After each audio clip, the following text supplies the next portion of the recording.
இன்றே டவுன்லோட் செய்து உங்கள் ஃபேவரட் ஷோக்களை என்ஜாய் பண்ணுங்க.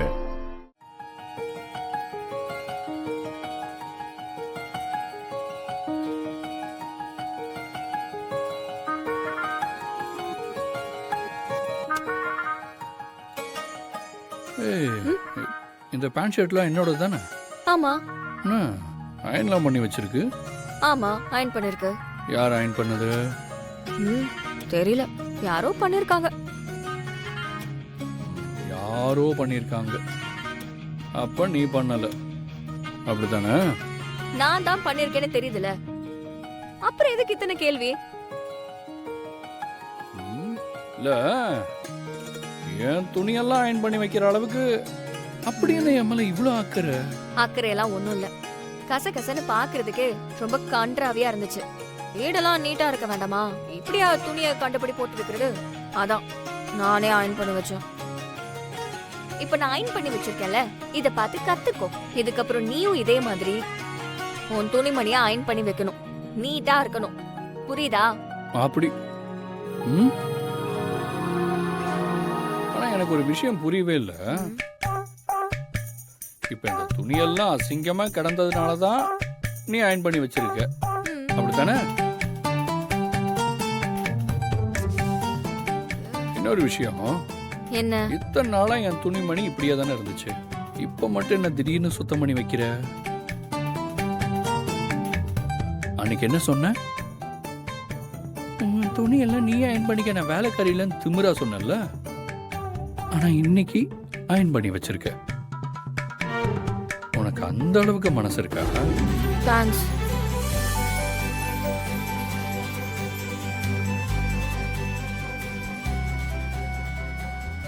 தேங்க்ஸா? எதுக்கு? நமக்குள்ள 1000 பிரச்சனை இருந்தாலும் நான் இங்க சந்தோஷமா இருக்கேன்னு தான் என்னோட அப்பா நினைச்சிட்டு இருக்காரு. ஒருவேளை இந்த கல்யாணத்துக்கு அவர் கூப்பிடாம விட்டிருந்தா அவர் மனசு ரொம்ப கஷ்டப்பட்டிருக்கும். ஆனா இப்போ ரொம்ப சந்தோஷமா இருக்காரு. எங்க அப்பாவுக்கு பத்திரிக்கை வச்சதுக்கு தான் இந்த தேங்க்ஸ்.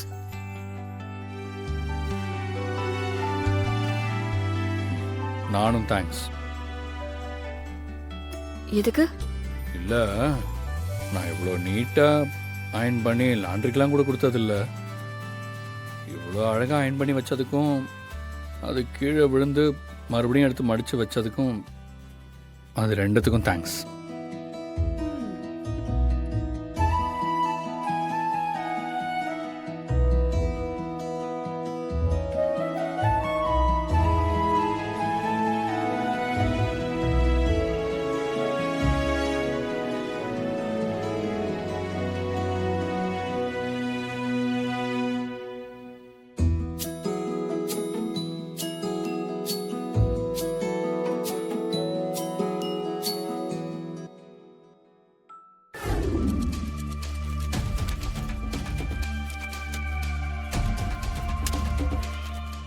நம்ம ஊருக்கு போனப்போ வட்டி காசுலாம் சரியாக வந்துருச்சாரு கருணாவை பார்க்க சொல்லியிருந்தேன்.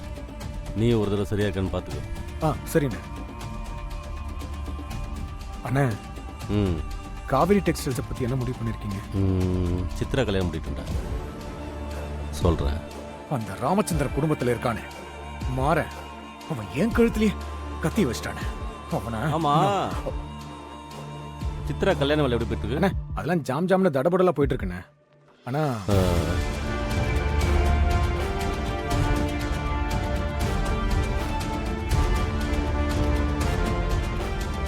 என்னடா என்ன ஆனானு? இல்லைண்ணே, எனக்கு என்னமோ 2-3 நாளாவே சித்ரா கல்யாணத்தில் ஏதாவது பிரச்சனை வந்துருமோன்னு தோணுதுண்ணே. நீ எதனால் அப்படி யோசிக்கிறேன்னு புரியுதுடா.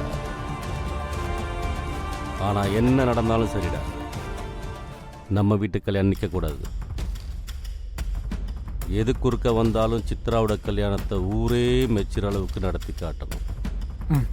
சரிண்ணே. இது வெறும் கல்யாணம் மட்டும் இல்லடா, கௌரவம், நம்ம குடும்பத்தோட கௌரவம். தேவையில்லாம மனசை போட்டு குழப்பிக்காம கல்யாண வேலையை மட்டும் பாரு. சரிண்ணே. இப்போ இந்த கல்யாணம் அவசியமா தள்ளி போடலாமான்னு கேட்டா என்னை இவர் கொன்னே போட்டுருவாரே, நான் என்ன பண்ணுவேன்? என்ன? ஒன்றும் இல்லைங்க.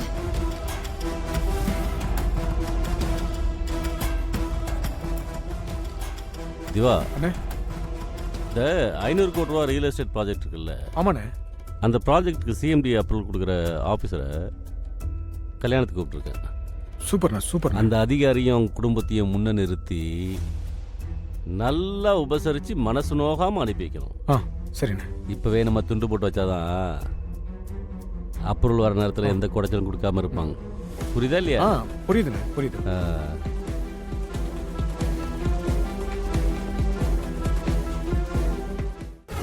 என்ன காரியம் பண்ணிருக்க நீ?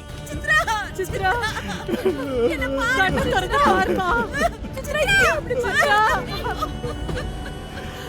சித்ரா சித்ரா சித்ரா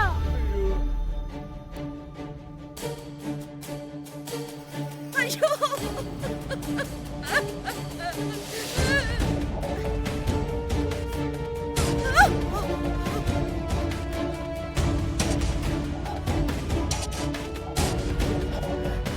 சித்ரா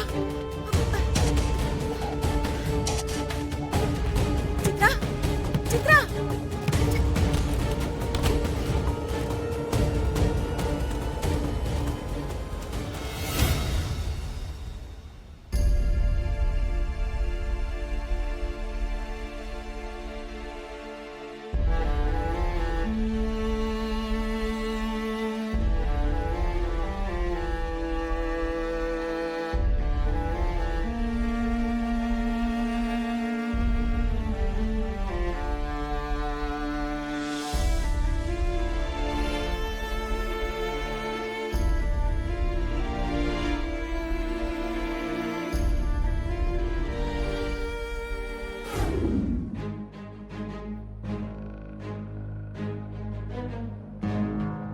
சுகுணா, ஏன் வில்லட்டு சீக்கிரம் நலுங்கு வச்சுட்டு சாயந்தரம் ரிசப்ஷன் வேலையை பார்க்க வேணாமா?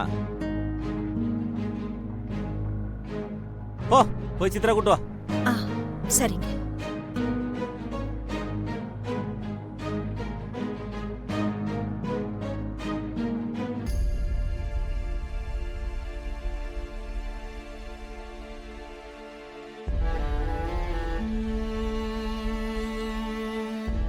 அம்மா ஆரம்பிச்சிருங்கம்மா. ஆரம்பிச்சிடலாமா?